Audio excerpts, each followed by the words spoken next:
Hello students. Students, in this video we are going to discuss all the concept related to chapter number 2 polynomial.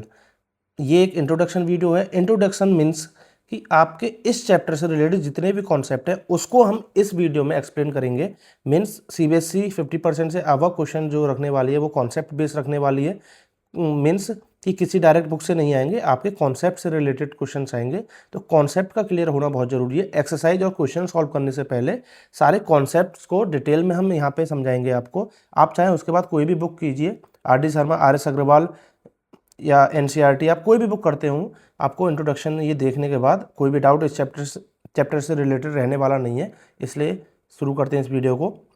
देखिए, chapter 2 है polynomial. Polynomials का मतलब समझने से पहले से आप थोड़ी सी एक चीज़ रिवाइज कर लीजिए कि आपने पढ़ा होगा variable and constant. Okay, variable and constant क्या है कि जो ऐसी चीज़ें जहाँ वेरिएशन अवेलेबल हो, क्या अवेलेबल हो, वेरिएशन अवेलेबल हो, जो हर जगह बदलते हो. जैसे x है, x की वैल्यू हर जगह चेंज होती है, वो है आपका वेरिएबल. ठीक है, y है, y की वैल्यू हर जगह चेंज होती है, इसलिए उसको क्या बोल देंगे हम, वेरिएबल. जो भी आप यूज करते हैं जैसे 3x² प्लस 2x प्लस 3, यहाँ पे जो x यूज हो रहा है ये आपका वेरिएबल है. कॉन्स्टेंट मीन्स फिक्स वैल्यू, जिसकी वैल्यू क्या है, हमेशा फिक्स है, ये चेंज नहीं होती हो, इसको हम कांस्टेंट बोल रहे हैं. जैसे यहाँ पे 3 है, 2 है, किसी भी क्वेश्चन में, किसी भी क्लास में चले जाओ, आप किसी भी बुक की बात कर ले, जहाँ पे भी 3 लिखा रहा है उसकी वैल्यू 3 ही रहेगी, इसकी वैल्यू चेंज नहीं होती है, इसलिए इसको हम कांस्टेंट बोलते हैं. ठीक है, वेरिएबल एंड कांस्टेंट. अब आते हैं हम पॉलिनोमियल पे, जो कि चैप्टर का हमारा नाम है. देखिए, पॉलिनोमियल दो वर्ड से बना है. एक तो पॉली का मीन्स होता है मैनी, नोमियल बना है आपका टर्म्स. तो जहाँ भी मैनी टर्म्स हों उसी को हमने क्या बोला है, पॉलिनोमियल. अब पॉलिनोमियल मैनी मीन्स बहुत सारे टर्म्स क्या होते हैं वो समझते हैं. देखिए, जहाँ वेरिएबल प्लस कांस्टेंट मिला के, जैसे ये बनाया है ना इसने, इस तरीके से एक्सप्रेशन बनाते हैं. इसमें जो प्लस माइनस से डिवाइड करके मतलब दीवार बन जाए और जो ये बने, इनको ही आपको टर्म बोलते हैं. जो सपोज करो मैंने यहाँ पे लिखा 3x² प्लस 5x माइनस 3. मैंने बोला चाहे तो प्लस की दीवार लग रही हो चाहे माइनस की लग रही हो, बस इन दो की लग रही हो. इससे जो अलग अलग बन गई, ये पूरी एक टर्म है. यहाँ पे कांस्टेंट भी रहेगा, वेरिएबल भी रहेगा.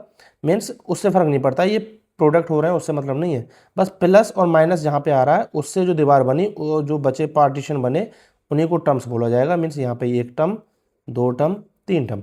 कहीं पे लिख रहा है 3x प्लस 2, कितने टर्म्स हैं, 1 2. इससे ज़्यादा भी हो सकते हैं, कम भी हो सकते हैं. तो इन सारी टर्म्स के ही इस पूरे उसको पॉलिनोमियल बोला गया, क्योंकि इसमें बहुत सारी टर्म्स यूज हो सकती हैं, इसलिए हम इसको क्या बोलते हैं, पॉलिनोमियल्स बोलते हैं. ओके स्टूडेंट्स, तो पॉलिनोमियल का छोटा सा इंट्रोडक्शन था. अब हम बात करते हैं पॉलिनोमियल फिर है क्या नहीं. मीन्स ये तो आपने पता चल गया कि पॉलिनोमियल है क्या. 3x² प्लस 5x प्लस 3 लिखा आपने, या 3x प्लस 5 लिखा, या आप 9y प्लस 2 लिख रहे हैं. मीन्स वेरिएबल कुछ भी हो सकता है.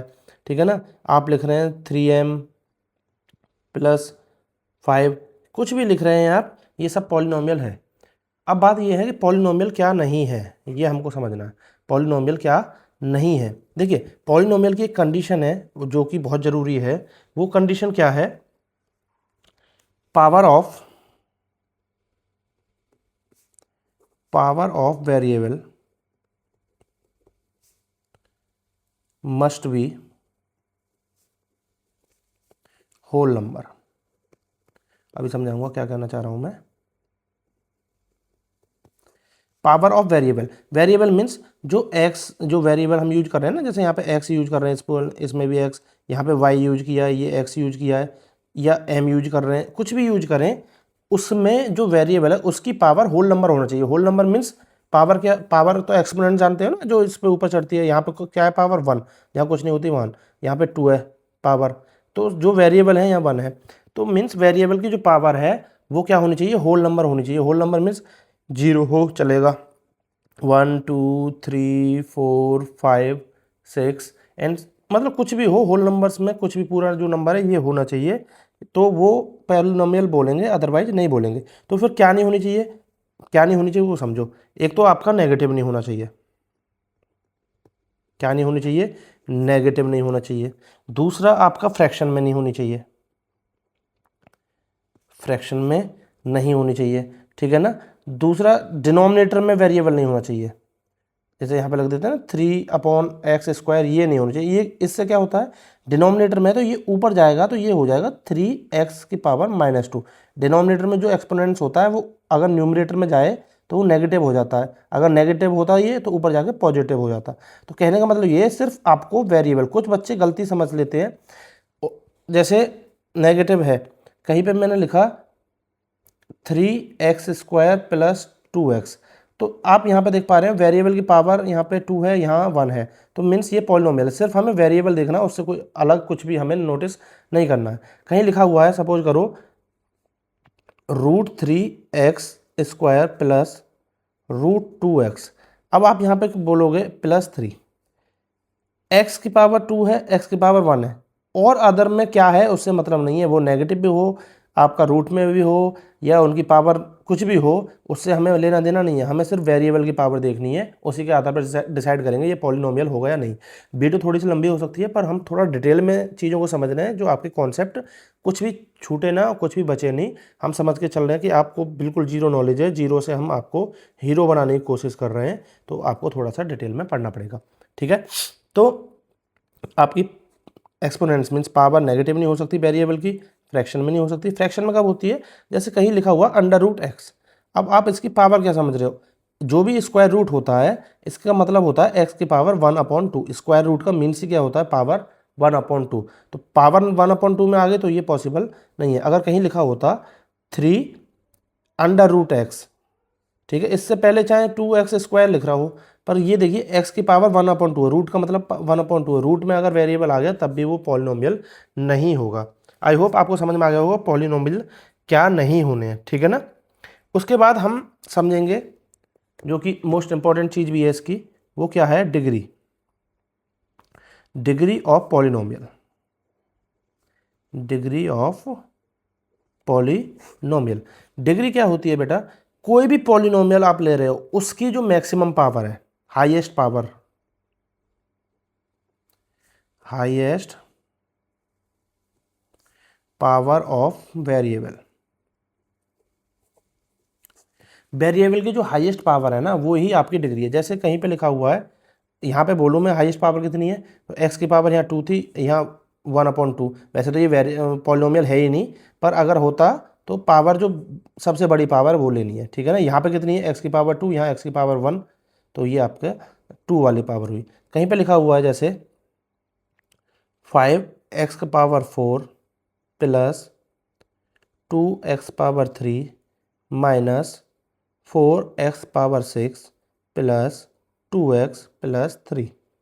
अब मैं बोलूँ इसकी डिग्री बताओ, तो इस पॉलिनोमियल की जो डिग्री होगी ना वो आपको देखनी है वेरिएबल की हाईएस्ट पावर, जो कि यहाँ पे x की पावर 4 है, एक्सपोनेंट्स यहाँ 3, यहाँ 6, यहाँ 1, तो मैक्सिमम पावर 6 है। तो इसकी जो डिग्री हुई वो क्या हो गई, डिग्री हुई इसकी क्या हुई, वो हुई 6, ठीक है। डिग्री आपको इसके मिलेगी 6। तो आपको ये चीज़ देखनी है हाईएस्ट पावर। कुछ बच्चे गलती कर बैठते हैं, वो समझते हैं यहाँ पे जो लिखा हुआ है वही सबसे हाईएस्ट पावर है, क्योंकि देखो हम कोई भी पॉलिनोमियल लिख रहे हों उसका एक तरीका होता है। जैसे यहाँ 6 है, जो बड़ी पावर वाला, जैसे हम घर में होता है ना, जो ज़्यादा पावर वाला व्यक्ति है उसको पहले प्राथमिकता देते हैं, तो ऑब्वियस सी बात है पॉलिनोमियल में भी ऐसे ही करेंगे। जो मैक्सिमम पावर है, जिसकी हाईएस्ट पावर है, उसको पहले लिखने की कोशिश करेंगे। जैसे कि ये है तो इसको आप लिखेंगे -4x⁶, फिर उससे कम कहाँ है ये, तो इसको लिखेंगे +5x⁴ + 2x3 + 2x + 3। अब थोड़ा सा अच्छा लग रहा है। अब आप इसमें एक चीज़ देख सकते हो कि इसमें 6 भी है, 4 भी है, 3 भी है, यहाँ पे पावर 1 भी है, 0 कहाँ है और 5 कहाँ है, दो चीज़ मिस दिख रही है इसमें, 5 और 0। बोले अगर पावर 6 है तो 5 भी होनी चाहिए। अगर आपको ज़रूरत पड़ रही है, वैसे तो आप ऐसे लिखेंगे, अगर आपको ज़रूरत पड़ रही है कि 5 पावर भी चाहिए मुझे, 0 पावर भी चाहिए, आप लिख सकते हैं। कैसे लिखेंगे समझ जाओ, 4x⁻6 वो आप अपनी तरफ से इंक्लूड कर दीजिए, क्या, 0 × x⁵ देखिए x⁵ और इसकी मल्टीप्लाई 0 से कर दिया। एक बात और, कोई भी इस तरीके से, जैसे x² है, इसके सामने जो नंबर होता है इसको कोफिशिएंट बोलते हैं। क्या बोलते हैं, कोफिशिएंट, ठीक है ना, एक्स स्क्वायर के सामने जो मल्टीप्लाई हो रहा है तो एक्स स्क्वायर का कोफिशिएंट को 2 बोलेंगे, एक्स के सामने कोई मल्टीप्लाई हो रहा है तो उसका कोफिशिएंट बोलेंगे उसे, तो ये कोफिशिएंट होता है। मीन्स हमने यहाँ कोफिशिएंट 0 कर दिया। अब एक्स की पावर 5 तो है पर 0 की मल्टीप्लाई हो गया 0 हो गया होगा, इसलिए उस टर्म्स को हमने नहीं लिखा है, वो 0 हो गया। तो बेसिकली अभी भी इससे कोई फ़र्क नहीं पड़ने वाला है, पर हमें अच्छा सा लगे 6 के बाद 5 भी आ जाए, इसलिए हमने 0x पावर 5 लिख दिया, विच इज़ ओके।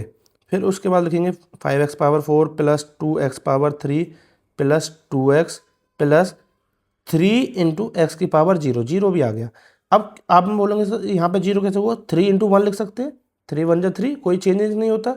और किसी भी वेरिएबल की पावर 0 हो, वेरिएबल छोड़ो, किसी की भी पावर 0 हो उसकी वैल्यू 1 होती है। जैसे सपोज करो यहाँ लिखता हूँ मैं 7 की पावर 0, पावर 0 मीन्स 1, एक्स की पावर 0 मीन्स 1, किसी की भी पावर 0 हो तो वो 1 है, तो 0 वाली पावर यहाँ होगी वो 1 होगी, तो इसलिए उसको खाली कॉन्स्टेंट 3 लिख दिया, इसलिए हम उसको लिख देते हैं 3x की पावर 0। तो अगर आपको किसी पावर की ज़रूरत पड़ रही है तो सिमेट्री में आपको लिखना है डिसेंडिंग ऑर्डर में 6 5 4, तो आप लिख सकते हो, बस उसके सामने 0 लगा देना। आई होप आपको अच्छे से समझ में आ रहा होगा, ठीक है। उसके बाद हम देखते हैं डिग्री, आप समझ गए, मैक्सिमम पावर हमें उठानी है, कोई भी पॉलिनोमियल है उसको हम डिग्री बोलेंगे। और एक और बात ध्यान रखना, जितनी डिग्री होती है उतनी ही उसके सॉल्यूशन भी होते हैं। सॉल्यूशन बोलो या जीरोज बोल दो, ठीक है ना, ये होते हैं, ठीक है। तो अभी हम समझेंगे ये आगे जाके। और उसके बाद हम एक चीज़ समझते हैं कि कांस्टेंट पॉलिनोमियल क्या होते हैं। कांस्टेंट पॉलिनोमियल, कांस्टेंट पॉलिनोमियल क्या होते हैं। कांस्टेंट मीन्स फिक्स, जिसकी वैल्यू ना चेंज हो, तो हमें ऐसा पॉलिनोमियल लिखना है जिसकी वैल्यू बिल्कुल भी चेंज ना हो। तो ऐसा कब हो सकता है, जब वेरिएबल ना हो, ऐसा तभी तो हो सकता है। अगर वेरिएबल होगा तो वेरिएबल तो भैया बदलने वाली चीज़ है, ये तो बात बात पे बदल जाती है, हर क्वेश्चन पे बदल जाती है, एक क्वेश्चन में 4 जगह अलग अलग हो सकती है ये, ठीक है। तो वेरिएबल तो बदल रही है, तो अगर कांस्टेंट चाहिए, फिक्स चाहिए, तो हमें मीन्स वेरिएबल ऐसा करना है जो बदल ही ना पाए, मीन्स वेरिएबल को हटा नहीं है। तो कांस्टेंट पॉलिनोमियल रखना है तो हम क्या करेंगे, कांस्टेंट करने के लिए 7x की पावर 0 कर दो। क्यों, x की पावर 0 हो तो ये क्या हो जाएगा 7 इंटू 1 विच इज 7, तो कांस्टेंट हो गया ना। अब ये बदल सकता है कभी नहीं, पॉलिनोमियल तो है क्योंकि वेरिएबल यूज हुआ है और होल पावर है इसकी, नेगेटिव भी नहीं है, तो बिल्कुल पॉलिनोमियल है, पर इसकी वैल्यू फिक्स रहने वाली है, चेंज नहीं होगी। तो क्वेश्चन ये बनता है कि जो कांस्टेंट पॉलिनोमियल है उसमें डिग्री कितनी होती है। तो डिग्री मतलब अगर कुछ भी ले लेंगे आप, x की पावर 0 हो रहा होगा तो डिग्री कितनी होगी 0, तो उसकी डिग्री क्या हो जाएगी आपकी 0। ओके स्टूडेंट्स, कांस्टेंट पॉलिनोमियल की डिग्री कितनी होगी 0। बस आप थोड़ा सा अगर पीछे डिटेल सारी समझ में आ गए होंगे तो यहाँ पे कोई प्रॉब्लम नहीं होने वाली है। कांस्टेंट के बाद हम समझेंगे जीरो पॉलिनोमियल। क्या समझेंगे, जीरो पॉलिनोमियल। जीरो पॉलिनोमियल क्या है कि ऐसा पॉलिनोमियल जिसकी वैल्यू 0 हो। ये कब हो सकता है, इसको सोचो कि ये कब हो सकता है। ये हो सकता है अगर मैंने लिखा एक्स स्क्वायर, इसके सामने क्या कर दो 0 की मल्टीप्लाई कर दो, तो अब ये पॉलिनोमियल 0 हो गया, ठीक है। अगर कहीं पे लिखा हुआ है एक्स पावर 100, इसके सामने जो कोफिशिएंट है वो 0 कर दो, तो वेरिएबल कभी भी 0 नहीं हो सकता, 0 वैल्यू नहीं बन सकती। वेरिएबल की पावर अगर आप होल नंबर लेंगे तो वो 0 नहीं बनेगा। एक्स की पावर 0 भी लेंगे तो 1 हो जाएगा, 1 लेंगे तो वो एक्स है ही, एक्स की पावर 2 लेंगे तो वो भी आपका 0 नहीं हो रहा है। जब तक वेरिएबल खुद 0 ना होगा वो 0 होगा ही नहीं। तो हम इस पर तो हम रिलाई नहीं कर सकते कि भाई ये कुछ ऐसा हो जाए, कंफर्म नहीं कह सकते कि वो x की वैल्यू कुछ ऐसी आ जाए या पावर हम ऐसा कर दें वो 0 हो जाए। तो हम कंफर्म करने के लिए मल्टीप्लाई 0 से कर लेते हैं। तो 0 कोफिशिएंट होगा जब, तो वो आपका कहलाएगा zero polynomial. Means all the constant value of polynomial is या शुड बी 0, तब वो पॉलिनोमियल जीरो पॉलिनोमियल होगा। अब यहाँ पे भी क्वेश्चन वही बनेगा, डिग्री कितनी होगी। डिग्री इसकी मैं बोलूँगा, डिग्री जो होगी इसकी वो होगी नॉट डिफाइंड। क्यों होगी नॉट डिफाइंड वो समझो। x की पावर 2 भी हो सकता है, मल्टीप्लाई 0 हो गया होगा 0। x की पावर 100 भी हो सकता है, x की पावर 150 भी हो सकता है, x की पावर 1 भी हो सकता है, x की पावर 0 भी हो सकता है। अब क्या पता क्या रहा होगा, तो नहीं डिफाइन कर सकते, इसलिए उसको क्या बोल दिया गया, नॉट डिफाइंड। ओके, तो जीरो पॉलिनोमियल हो गया आपका नॉट डिफाइंड। जीरो पॉलिनोमियल के बाद समझेंगे हम लीनियर पॉलिनोमियल, जो कि आपका मेन टॉपिक है इसमें। लीनियर पॉलिनोमियल, लीनियर पॉलिनोमियल क्या होता है? ऐसा पॉलिनोमियल जो लाइन बनाए। इसमें अगर आप ध्यान से देखें तो क्या लिखा हुआ है? लाइन, लाइन को बनाए। अब लाइन बनाने के लिए आपको क्या समझना है कि इसकी जो डिग्री होती है वो 1 होती है, मैक्सिमम पावर जो होगी वो 1 होगी। तो अगर मैं इसको डिग्री के फॉर्म में लिखूंगा तो डिग्री इसकी क्या हो सकती है? 1 डिग्री, मतलब मैक्सिमम पावर 1। जैसे कहीं पे लिख रहा हो 3x + 2, ये आपका मैक्सिमम पावर 1 दिख रही है, तो इसको हम बोलेंगे लीनियर पॉलिनोमियल। अगर कहीं पे लिखा हुआ 2y + 5, इसमें y की पावर कितनी है? 1, तो ये लीनियर है। मीन्स मैक्सिमम पावर उसकी वेरिएबल की 1 होगी तो ही लीनियर बोला जाएगा। ठीक है ना, ये बात आप विशेष ध्यान रखेंगे। ठीक है अब बात समझो, लीनियर पॉलिनोमियल को अगर ये लाइन है, ये एक बेटे एक लाइन है जो कि हम ग्राफ पे रिप्रेजेंट करेंगे। कैसे रिप्रेजेंट करते हैं? जैसे एक ग्राफ बनाया, इसको अगर हम रिप्रेजेंट करने जाएंगे तो ये एक लाइन बनाएगी। ठीक है, लाइन कैसे बनाएगी? कुछ भी लाइन हो सकती है, ऐसे लाइन हो सकती है, लाइन में से दोनों डायरेक्शन में बढ़ती रहे, ऐसे हो सकती है, कुछ भी एक लाइन की एक पॉलिनोमियल है, इसलिए इसको लीनियर पॉलिनोमियल बोला गया है। ये एक्स एक्सेस होता है, ये आपका वाई एक्सेस होता है। तो लीनियर पॉलिनोमियल मीन्स जो लाइन रिप्रेजेंट करती है, पर अभी हम लाइन नहीं बोलेंगे, हम बोलेंगे जिसकी डिग्री 1 होती है, मैक्सिमम पावर कितनी होती है? 1 होती है, उसको हम क्या बोलेंगे? Linear polynomial. ठीक है, तो इसमें क्वेश्चन बनता है कि डिग्री कितनी होती है? 1, तो ये हमारा 1 हो गया। ठीक है, तो ये हो गया आपका लीनियर। उसके बाद है आपका क्वाड्रेटिक।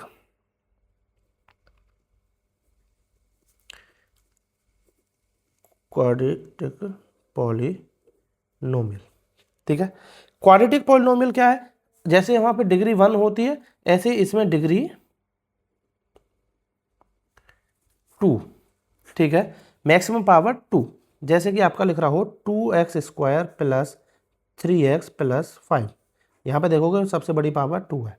ठीक है, कहीं पे लिख रहा हो -5x या y² + 2y + 6, इसमें y की पावर क्या है?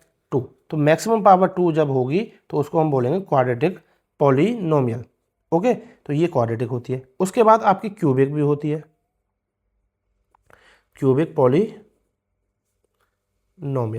क्यूबिक पॉलिनोमियल क्या होती है? जिसकी डिग्री 3 हो। ठीक है, एक बात और, जितना पढ़ा रहा हूँ, जो पॉइंट बता रहा हूँ, ये पॉइंट आप लिख लेना अपनी लैंग्वेज में, इनकी डेफिनेशन भी लिखते रहना जो मैं बोलता जा रहा हूँ, और ये भी लिखते रहना। नहीं तो देखने से कुछ नहीं होने वाला है, जब तक करोगे नहीं तब तक नहीं आएगा।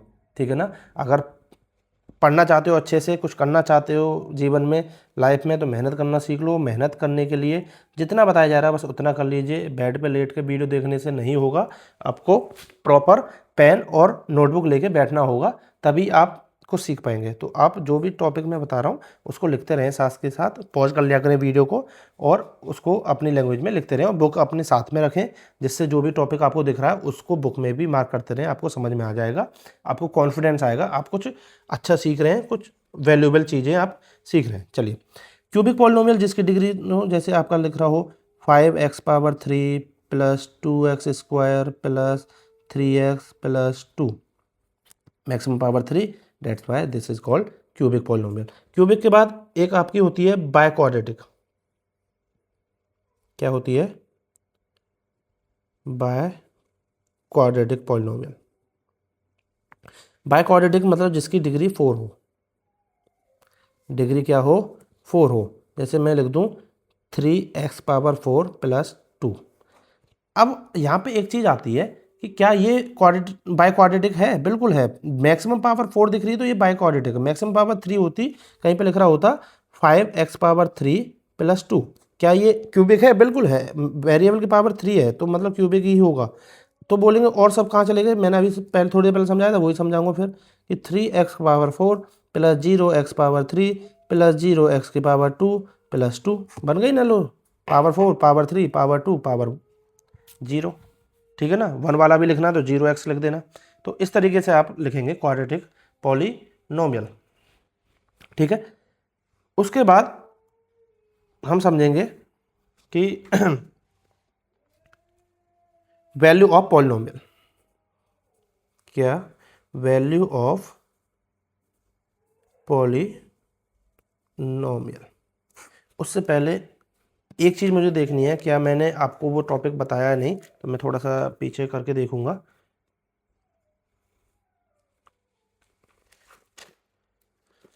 हाँ चलिए, वैल्यू ऑफ पॉलिनोमियल से पहले हम एक टाइप्स ऑफ पॉलिनोमियल और छोड़ चुके हैं, वो थोड़ा सा हम देख लेते हैं। देखिए पॉलिनोमियल हमने ये बोला ना, पॉलिनोमियल्स तो ये होते हैं क्यूबिक, बाई क्वाड्रेटिक और क्वाड्रेटिक, लीनियर। एक और चीज़ होती है जो हम पॉलिनोमियल को देखेंगे तो पॉलिनोमियल मैनी टर्म्स, पर हमने टर्म्स के अकॉर्डिंग भी डिवाइड किया होता है जो भी आपकी पॉलिनोमियल रहेगी। जैसे अगर कहीं पे मोनोमियल्स मीन्स एक टर्म है, वन टर्म्स वाले को हम स्पेशल नाम दे के भी बोल सकते हैं मोनोमियल। कभी कभी एक क्वेश्चन में पूछ लेता है मोनोमियल्स क्या होता है, या मोनोमियल्स के बेस पे कोई क्वेश्चन पूछ ले, इसलिए बता रहा हूँ। तो मोनो मीन्स वन होता है, वन वाले टर्म्स वाले को मोनोमियल्स बोला जाता है। टू टर्म्स वाले को क्या बोलेंगे हम, बायनोमियल। क्या बोलेंगे, बायनोमियल। बाय मीन्स टू होता है, तो बाइनरी नंबर जो आपने देखा हो तो उसमें भी दो ही चीज़ यूज करते हैं, इसलिए बायनोमियल। टू टर्म्स होती हैं जिसमें 3x + 2, ये दो टर्म दिख रही है ना, प्लस माइनस से जो डिफ्रेंशिएट करते हैं शुरू में जो बताया था स्टार्टिंग में, वही दो टर्म्स होंगे तो बायनोमियल बोलेंगे। थ्री टर्म्स वाले को हम ट्राइनोमियल बोलते हैं, ट्राइनोमियल, ठीक है ना, जिसमें थ्री टर्म्स होती हैं, जैसे 2x² + 3x + 5। इसका डिग्रियों से लेना देना नहीं है, कुछ भी पावर से कोई लेना देना नहीं है। एक टर्म बनेगी, जैसे 2x खाली लिखा हुआ है या 2 लिखा हुआ है तो ये मोनोमियल्स, दो टर्म बनेंगी तो वो बाइनोमियल, थ्री टर्म्स बनेंगी तो वो ट्राइनोमियल, और इन सबको हम पॉलिनोमियल भी बोलते हैं। तो आप डायरेक्टली पॉलिनोमियल भी बोलेंगे तब भी कोई गलत नहीं है, पर कई बार क्वेश्चन पूछ लेता है बाइनोमियल है एक ऐसी, बाइनोमियल लिख के दो जिसकी डिग्री 100 हो, तो कैसे लिखेंगे आप, आपको दो टर्म में लिखना है तो आप लिख देंगे 5x⁻100 + 2x⁻, कुछ भी आप लिख दीजिए, 50 लिख दीजिए, लो बन गया बाइनोमियल, दो टर्म बन गई और डिग्री। अब जब आपको पता ही नहीं होगा बाइनोमियल क्या होता है तो आप कैसे समझ पाते, इसलिए बता रहा हूँ। मोनोमियल एक टर्म वाले को बोलते हैं, बाइनोमियल दो टर्म, और ट्राइनोमियल थ्री टर्म्स वाले को बोलते हैं, ठीक है ना। अब देखते हैं आपका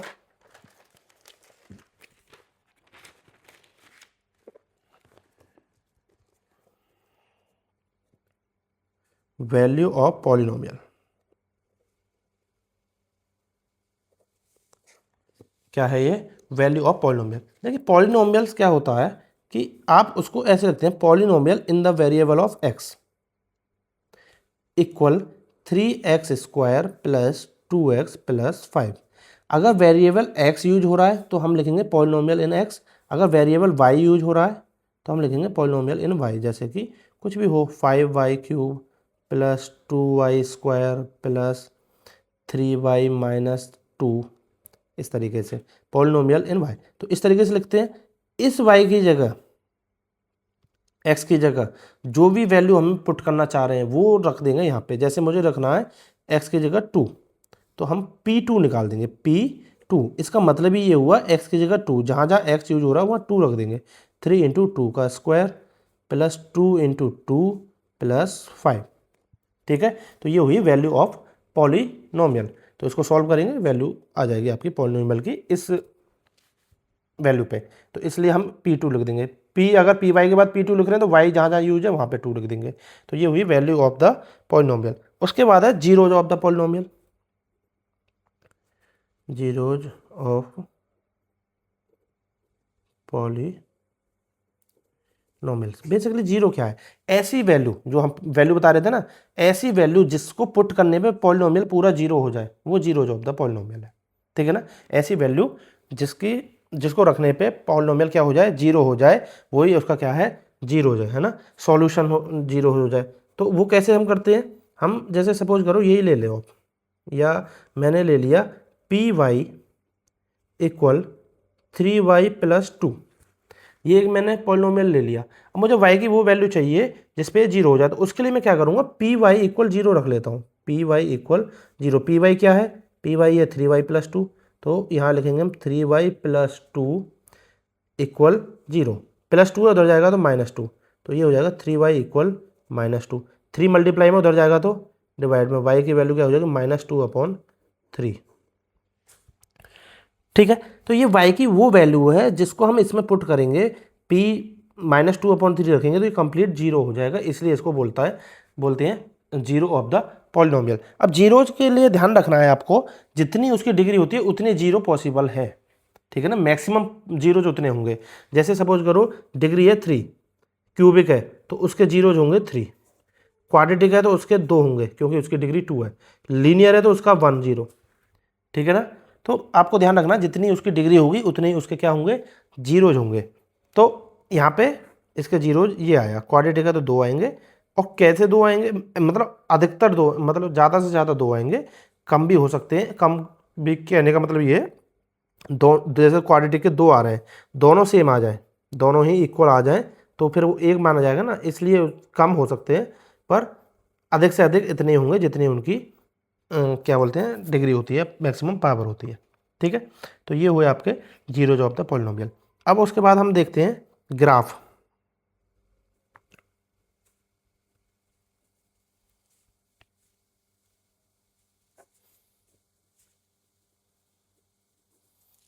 ग्राफ ऑफ पॉलिनोमियल,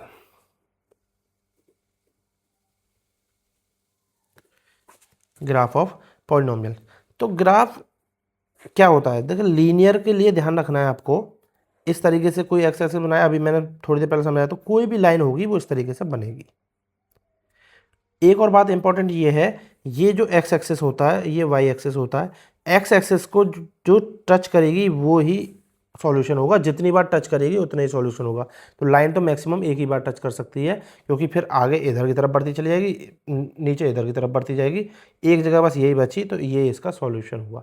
तो कितने सॉल्यूशन हो सकते हैं किसी भी पॉलिनोमियल के, जितनी बार वो एक्स एक्सिस को टच करेगा, ध्यान रखना है आपको, जितनी बार। तो लीनियर पॉलिनोमियल के तो एक ही हो सकते हैं, मैंने भी बताया था मैक्सिमम पावर उसकी 1 है तो 1 ही होगा। तो वही चीज़ मैं यहाँ पे समझने की आगे होगी, अगर लीनियर है तो उसके सॉल्यूशन कितने होंगे, 1। और वो कितना होगा, वो यहाँ पे जो एक्स की वैल्यू होगी, वाई तो इस पर 0 होती है, तो एक्स की जो भी वैल्यू होगी, एक्स मीन्स जो वेरिएबल उसमें यूज हो रहा है उसकी बात कर रहे हैं यहाँ पे, ठीक है। अगर हम बात करें क्वाड्रेटिक की, तो क्वाड्रेटिक कैसे रिप्रेजेंट करते हैं, तो क्वाड्रेटिक देखिए, अगर हम ग्राफ पे जाएंगे तो क्वाड्रेटिक क्या होगा, कैसे रिप्रेजेंट होता है, ध्यान रखना है, वो एक इस तरीके का पैराबोला बनाता है। इसको कर्व को क्या बोलते हैं हम, पैराबोला। एक कर्व बनाता है इस तरीके से, ये क्वाड्रेटिक के लिए है, क्या है ये, क्वाड्रेटिक के लिए है। क्वाड्रेटिक में इस तरीके से ग्राफ पे रिप्रेजेंट होता है, ठीक है। इसको हम क्या बोलते हैं, पैराबोला बोलते हैं। तो अब इसकी एक ट्रिक है, वो ये है, जो ए होता है, जैसे कोई भी क्वाड्रेटिक लिखी हुई है 3x² + 2x + 3, ये क्वाड्रेटिक है। ए मीन्स इसकी स्टैंडर्ड फॉर्म क्या होती है, ax² + bx + c। x² जो कि वेरिएबल है उसका जो स्क्वायर है, मतलब मैक्सिमम पावर 2 है जहाँ पे, उसके सामने जो कोफिशिएंट है उसको ए बोला जाता है, और आपको वही देखना है। अगर वो पॉजिटिव है, पॉजिटिव मीन्स 1 2 3 4 5 कुछ भी लिख रहा है, एज ग्रेटर देन 0, तो मीन्स वो जो पैराबोला बनेगा वो ऊपर की तरफ बनेगा, खुला हुआ, ठीक है ना। पैराबोला ओपन्स अपवर्ड्स, कैसा बनेगा, अपवर्ड्स, ओपन अपवर्ड्स मतलब ऊपर की तरफ खुलेगा। अगर पॉजिटिव होता है तो ऊपर की तरफ होगा, अगर नेगेटिव होता है तब कैसा बनेगा, नेगेटिव में नीचे की तरफ खुलेगा। नेगेटिव मीन्स अगर जैसे कहीं भी इक्वेशन लिखी हुई है -3x² + 2x + 2, अब x² का कोफिशिएंट ये है, ये अगर नेगेटिव है, 0 से छोटा आ जाए तो ये नीचे की तरफ खुलेगा, ठीक है ना, ओपन डाउनवर्ड्स, ठीक है भाई, ओपन डाउनवर्ड्स। तो ध्यान रखना, अगर ए नेगेटिव है तो भैया डाउन तो जाएगा ही ना, सिंपल सी बात है, डाउन जाएगा। नेगेटिव ज़्यादा होगा, तुम भी नेगेटिव होगे तो डाउन ही जाओगे, पॉजिटिव होगे तो ऊपर जाओगे, ऊपर जाके खुलोगे, नेगेटिव रहोगे तो नीचे जाके, सिंपल सी ट्रिक है। कॉन्सेप्ट को क्लियर करने की कोशिश कर रहे हैं, हालांकि ये तुम्हारे सिलेबस में बहुत ज़्यादा डीप में है नहीं, पर फिर भी हमारा प्रयास है कि आपको एक एक कॉन्सेप्ट को अच्छे से समझा सकें, ठीक है। ये हुए क्वाड्रेटिक की 2 पॉसिबिलिटी। अब ये सिर्फ ये ही पॉसिबल नहीं है, अब मैं थोड़ा छोटा छोटा बन के करके बताऊंगा बनने को। तो अब ये अगर एक्स एक्सिस ये है और ये वाई एक्सिस है, हो सकता है ग्राफ आपका जो क्वाड्रेटिक का है वो इस तरीके से बन जाए। ये तो एक्स को टच ही नहीं किया, तो कितने सॉल्यूशन होंगे यहाँ पे? 0 सॉल्यूशन। ऐसी क्वाड्रेटिक भी हो सकती है जिसके 0 सॉल्यूशन हो ही ना। मैक्सिमम 2 हो सकते हैं, मिनिमम नहीं। मिनिमम तो 0 भी हो सकते हैं, हो ही नहीं। तो जैसे यहाँ पे एक्स एक्सिस को टच ही नहीं कर रही तो ये होंगे ही नहीं। यहाँ पे एक्स एक्सिस को ऊपर कितनी जगह टच कर रही थी? एक ये 2, तो इसके 2 सॉल्यूशन होंगे। ये कहाँ टच कर रही थी? एक बार यहाँ, एक बार यहाँ, ये इसके होंगे। दूसरा, ये जो उसका टॉप पॉइंट है, मीन्स पैराबोला का जो टॉप पॉइंट है, इसमें जब ऊपर की तरफ खुलेगा तो नीचे बनेगा टॉप पॉइंट, और जब नीचे की तरफ खुलेगा तो ऊपर बनेगा। इसको बोलेंगे हम वर्टेक्स, ठीक है ना। तो वर्टेक्स ऑफ पैराबोला क्या होता है आपका? ये जो पॉइंट है, ठीक है ना। और इसको अगर रिप्रेजेंट भी करना है आपको, क्वाड्रेटिक पॉलिनोमियल दे रखी, इसको बनाएंगे कैसे? लीनियर को तो आपको सिंपल है, वैल्यू 2 वैल्यू बना लेते हैं, एक्स और वाई, उन वैल्यू को निकालते हैं, पुट कर लेते हैं, ठीक है ना। पर इसको कैसे रिप्रेजेंट करते हैं? इसके लिए आपको सेम ऐसे ही बहुत सारी वैल्यू निकालनी पड़ती है, एक साथ में वर्टेक्स पे निकालना पड़ता है, तभी आप इसको रिप्रेजेंट कर पाएंगे। तो वर्टेक्स क्या होता है, ध्यान रखना आपको, एक्स मतलब इस पे 2 कोऑर्डिनेट होंगे ना, एक एक्स कॉमा वाई, तो 2 कोऑर्डिनेट होंगे। तो आपको x के लिए क्या रखना है? -b/2a, और y क्या होता है आपका? -d/4a। b आपको पता ही है क्या होता है, x के सामने वाला कोफिशिएंट b होता है। a क्या होता है? x स्क्वायर के सामने जो मल्टीप्लाई में हो रहा हो, साइन के साथ मल्टीप्लाई लेंगे, नेगेटिव होगा तो नेगेटिव लेंगे, पॉजिटिव होगा तो पॉजिटिव। ये माइनस अलग और b का माइनस अलग है तो वो अलग लेंगे। d क्या होता है ये आपको समझना होगा, d होता है आपका b² - 4ac, ये आपको निकालना पड़ेगा। b आपको पता है, b का स्क्वायर करेंगे, -4 इंटू a क्या है, जो भी स्क्वायर के सामने होगा, इंटू c जो कांस्टेंट टर्म है वो, उसकी मल्टीप्लाई करेंगे, b² आ जाएगा, तो वो यहाँ पे रखना है d/4 इंटू फर्स्ट टर्म, तो ये y की वैल्यू, और ये, और d जहाँ 0 हो जाएगा तो मीन्स y 0 हो जाएगा। तो मीन्स जब y 0 हो गया तो वो पैराबोला कहाँ बनेगा? वो पैराबोला आपका इस तरीके से, अगर एक्स एक्सिस है तो y 0 कब होता है? जब एक्स एक्सिस पे पॉइंट हो। एक्स एक्सिस पे कोई भी पॉइंट है तो वहाँ पे y 0 होता है, ध्यान रखना है आपको, ठीक है ना। चलिए, तो पैराबोला की संभावना एक तो ये है, एक पैराबोला ऐसा बन सकता है, इसमें भी सॉल्यूशन नहीं आएगा, क्या हो जाएगा? इसमें भी 0 हो जाएगा, ठीक है ना। ये हो गए आपके क्वाड्रेटिक। क्वाड्रेटिक को हम ग्राफ पे कैसे रिप्रेजेंट करते हैं। अब क्यूबिक का और देख लेते हैं, सिलेबस का पार्ट तो नहीं है पर फिर भी देख लेते हैं, आगे जाके तो आपको पढ़ना ही है। तो हम सिर्फ 10th की तैयारी नहीं, हम आगे तक के बेस लेके चल रहे हैं, जो बच्चे आगे जाके अपना जेई वगैरह देना चाहते हैं उनके लिए हेल्पफुल होगा। देखिए, इस तरीके से आपने बनाया एक ग्राफ। तो क्यूबिक के लिए कैसे ग्राफ बनता है? क्यूबिक के लिए बनता है इस तरीके से, ठीक है। क्यूबिक के लिए इस तरीके से बनेगा, एक पैराबोला टाइप इधर और दूसरा साथ में 3 वाला बनेगा, ठीक है ना। 1 सॉल्यूशन, 2 सॉल्यूशन, 3 सॉल्यूशन। मैक्सिमम कितने सॉल्यूशन हो सकते हैं क्यूबिक के लिए? 3, बताया था ना आपको, क्यूबिक के लिए मैक्सिमम सॉल्यूशन 3 हो सकते हैं, ठीक है ना। अब इसमें एक ध्यान रखना है कि इसमें कम से कम एक सॉल्यूशन तो होगा ही, इसमें 0 सॉल्यूशन नहीं हो सकते, 0 सॉल्यूशन नहीं हो सकते। क्यों? क्योंकि ये एक बार तो एक्स एक्सिस को कट करेगी, क्योंकि ये इधर बढ़ती है और इधर भी ये बढ़ती जाती है, तो ऐसा पॉसिबल ही नहीं है कि ये क्या हो जाए, इसको एक्स एक्सिस को इग्नोर ही कर दे, ठीक है ना। यहाँ से शुरू हो गई, अब आ रहा होगा आपके कि सर अगर हम ऐसे करके यहाँ से शुरू करके और ऐसे ले जाएं तो ये शुरू तो कर दिए पर ये बढ़ती जाती है, इधर भी ये बढ़ती जाती है, तो आगे आगे टच हो जाएगी। एक बार तो होगी कंपलसरी है, आपने बीच में से लौटा जा सकते हो कहीं से भी, पर एक बार तो जो डाउनवर्ड जाएगी है वो टच करेगी ही करेगी। तो क्यूबिक का कम से कम एक सॉल्यूशन तो होगा ही, ये इसका 0 पॉसिबल नहीं है। कैसे कैसे इसके ग्राफ बन सकते हैं? एक इसका ग्राफ ऐसे भी बन सकता है, मान लो यहाँ से आया, ये टच किया, हल्का सा डाउन होकर चला गया, ठीक है। और क्या बन सकता है? आया इस तरीके से और इसको इसके ओरिजिन पर टच किया और यहाँ से यूँ निकल गया, ठीक है ना, ऐसे भी बन सकता है। मतलब कुछ मिला के 3 बार इसको वो करना ही है, ठीक है ना। ये हुआ आपका क्यूबिक का, इसका मिनिमम 1 0 होगा ही होगा। क्यों होगा? एक बार एक्स एक्सिस को ये कट करेगा ही करेगा। तो ये था आपका graph representation of polynomial. Polynomial को हम ग्राफ पे कैसे रिप्रेजेंट करेंगे, इस बारे में ये सारी चीज़ें आपकी थी। अब हम एक बार और डिटेल में ये देख लेते हैं कि जो क्वाड्रेटिक है, जो कि सबसे ज़्यादा इंपॉर्टेंट है आपका, उसका कौन कौन सा पैराबोला किस किस टाइप का बन सकता है। देखिए, जो कि कोई कन्फ्यूजन ना हो, थोड़ा छोटा छोटा बना देता हूँ। एक तो इस तरीके से, ये एक्स एक्सिस पे बनना है तो डी इसमें 0 हो जाएगा, मीन्स आपका हो जाएगा। तो एक ये बन गया।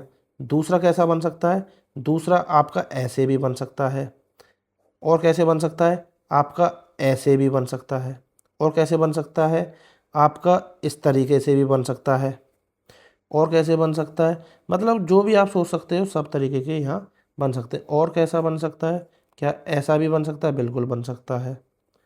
क्या ऐसा भी बन सकता है कि यहाँ से शुरू करें ऐसा, बिल्कुल बनेगा। क्या ऐसा भी बन सकता है, ऐसा, बिल्कुल, सब तरीके के पॉसिबल है। ये क्वाड्रेटिक के ही पैराबोलाज हैं।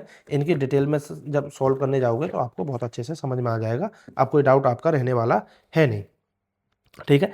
पैराबोला तक समझ गए। अब इसका आपका लास्ट टॉपिक बचा है। वीडियो बहुत ज़्यादा लंबी हो गई है, पर मुझे 100% श्योर हूँ कि आपको अच्छे से समझ में आ गया होगा। जब क्वेश्चन करने बैठोगे तब आपको लगेगा हाँ भाई मैंने एक हेल्पफुल वीडियो देखी है, ठीक है।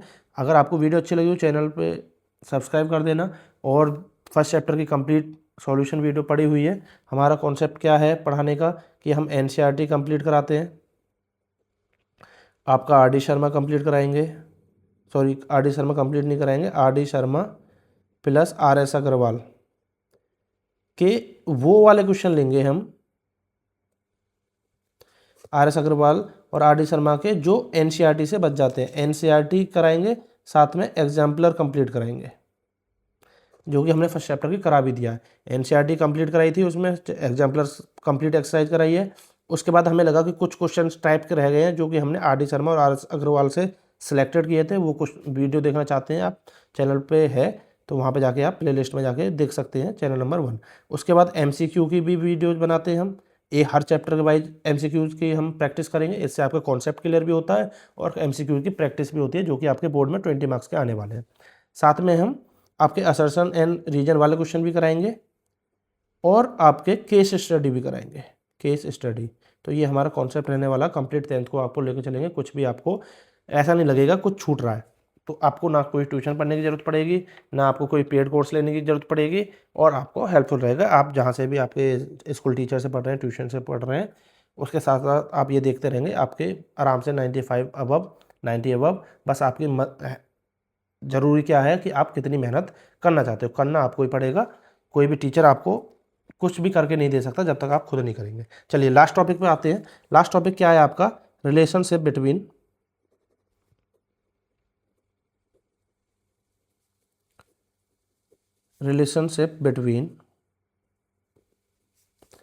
जीरोज